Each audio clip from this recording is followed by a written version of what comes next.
முத்தம் போடும் வீணையில் சத்தம் வந்தல்லை.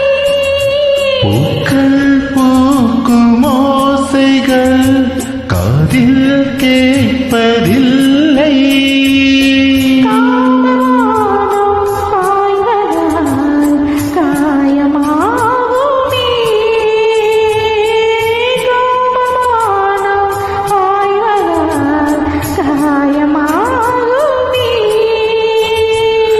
கலசமிங்கு கவசமாகும் காமனம்பு முறிந்து போகும்.